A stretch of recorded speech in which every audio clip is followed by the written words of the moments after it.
Guys, di video kali ini saya akan berbagi sedikit pengetahuan ya mengenai pelek aftermarket. Setiap jenis pelek aftermarket itu harus ada tambahan namanya centering ya. Kenapa harus ada tambahan nanti saya jelaskan. Nah, jadi setiap pelek aftermarket ini diciptakan untuk semua jenis mobil. Jadi universal, tidak hanya untuk merek ini merek ini.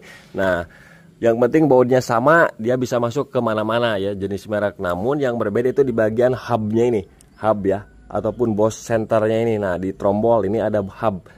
Nah, jadi kalau yang orisinil kan pas dia diameter pelek ke dalamnya untuk ukurannya pas, sedangkan ini untuk aftermarket diciptakan lebih besar ya. Ukurannya rata-rata 73,1.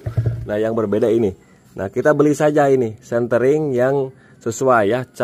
Bagaimana cara belinya ya, tinggal ukur pakai jangka sorong. Ini diameternya berapa, diameter luar hubnya berapa, diameter dalam peleknya berapa. Nanti tinggal dibeli saja. Misalkan contohnya ini 60, ininya 60, ininya 73, ya beli 60 kali 73 diameternya guys. Nah, ini jadi fungsi centering ini untuk mengisi rongga ya, celah. Jadi dia bisa semacam bos center lah kalau di motor mah, anti ngegideg, anti goyang. Nah, kalau ini dipasang si trombol lebih presisi. Kalau ini nggak dipasang, jadi si pelek ini tumpuannya ke baut semua roda nih, ke baut roda. Jadi ininya mah nggak fungsi ya karena gojlag. Nah, jadi seperti itu guys. Nah, kita lihat kondisi pelek aftermarket ya sebelum ada tambahannya namanya centering. Lihat. Nih, dia kalau geser kiri kanan itu gak apa-apa. Tapi kalau naik turun kayak gini tuh, otomatis si roda nggak center, jadi bisa baling, bisa nut-nutan. Lihat.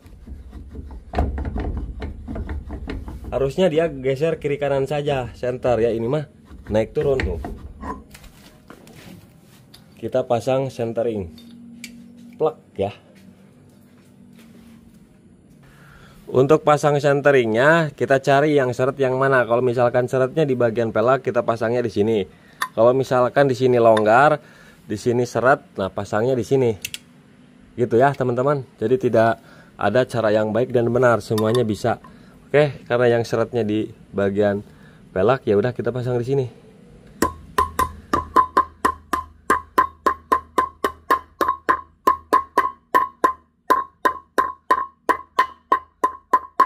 Sampai masuk dan rata. Oke, udah rada mendem ya. Nggak mendem juga nanti kepres sama baut. Nah, ini udah rata, yang penting rata. Sekarang kita pasang. Ada nggak endut-endutan? Nggak ada, paling gusar geser doang kayak gini. Nah, gusar geser, lihat. Kalau gusar geser ya wajar ya, asal jangan endut-endutan kayak tadi. Tuh, kayak gini nih pelek harusnya guys ya.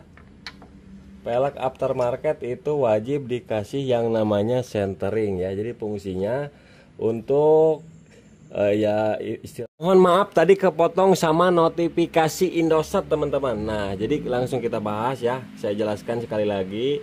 Jadi fungsi daripada centering ini kan udah jelas namanya center, ring center ya. Jadi ini sebagai center. Centernya pelek di bagian tengah-tengah as roda. Ya, ini jadi nggak bakalan terjadinya endut-endutan ataupun baling. Jadi putarannya balance ya, nggak terjadi ngandut. Ini fungsi daripada centering. Kemudian beban pelek itu sepenuhnya dia ada di tengah. Nah, beban pelek itu nggak hanya mencangkup si baut roda ini. Ya, jadi bebannya dia di tengah. Si as roda ini, si baut roda ini ataupun mur roda ini cuman mengikat, mengencangkan. Kalau tumpuannya bebannya itu dia di tengah-tengah ya. Nah, itu. Jadi tumpuannya lebih kuat. Kalau misalkan nggak ada centering ini kan ini ada celah, gojlag. Nah, bisa terjadinya baut roda patah. Baut roda patah karena beban berat, karena tidak ada penahan ataupun penompang pelek ini. Yang menompang pelek ini kalau tanpa centering cuma baut 5 ini ataupun baut 4. Nah, jadi seperti itu fungsi utamanya ya daripada centering ini. Oke, mudah-mudahan mengedukasi.